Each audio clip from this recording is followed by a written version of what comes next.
The Senate delivered a major political victory to President Trump yesterday with the passage of the USMCA, the NAFTA replacing North American trade deal. Joining us now, Chris Markowski, the host of The Watch on Wall Street radio show and president of Markowski Investment. Chris, thank you so much for coming on. Good morning. Pleasure. Good morning. Walk us through some of the fundamentals of what the USMCA is and how it's different from NAFTA. Well, first and foremost, I think the most important thing is going to be protection for Mexican workers down there, which will kind of bring them not fully up to our level and what we have here in this country, but definitely a major improvement. Now, that was a big push for unions here in the United States. You actually get the unions to sign off on this deal, which is rare in any sort of free trade type of deal. They usually push away from that. But what that says is, okay, it's going to basically level the playing field and allow for American workers and what they're getting paid and the type of conditions that we have here in the United States to be comparable in Mexico, which makes Mexico not an off-ramp for many companies to say that, hey, you know what, I want to build a car here and I want to cut costs.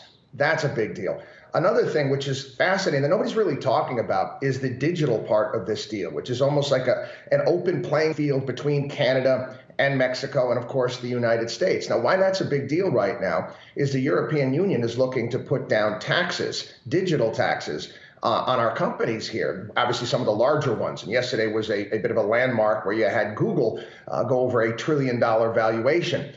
That sets a model, saying, okay, we're going to do it this way over here, and you guys better get on board over in Europe, or we're just going to blow you away. We're not going to go along with what you guys want to do over there. So there's implications over in Europe as well.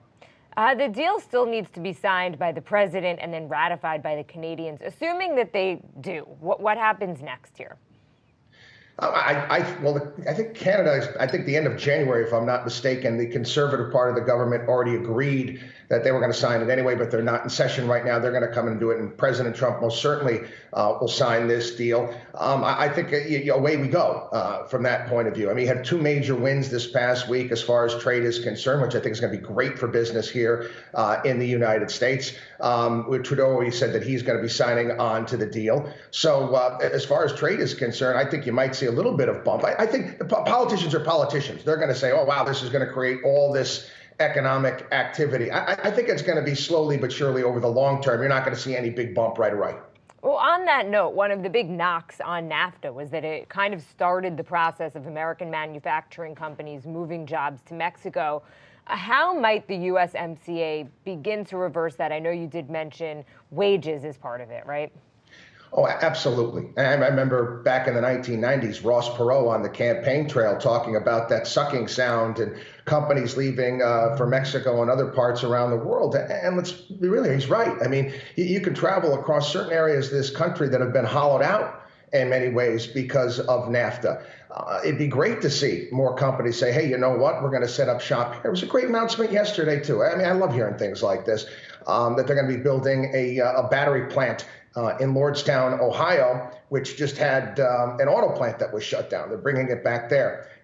We make great stuff here in the United States. The more leveled the playing field, the better off we're going to be. And more all across the globe as people become wealthier, which is truly happening. A rising tide lifts all boats. I think you're going to see that playing field level off.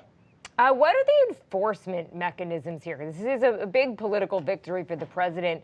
Its effects, though, will be felt long after he's out of office. So how could these labor protections be enforced?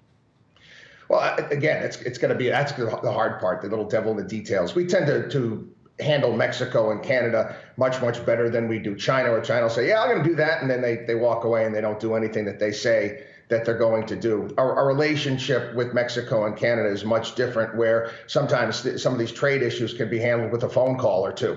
And that's the way a lot of this stuff's going to be handled. It's a completely different dynamic than having to deal with the Chinese.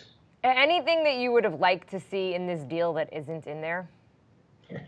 I mean, listen, there's really not much more you can get in there. I didn't have much of a problem with the deal at all. I know that the opposition, when it came to the deal, was kind of interesting, Jill.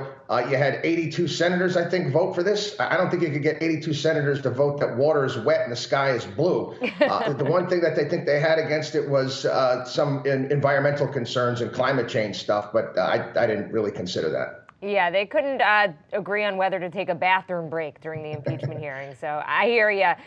Chris Markowski, thank you so much for joining us today. Appreciate it. Thanks, Joe. Have a great day.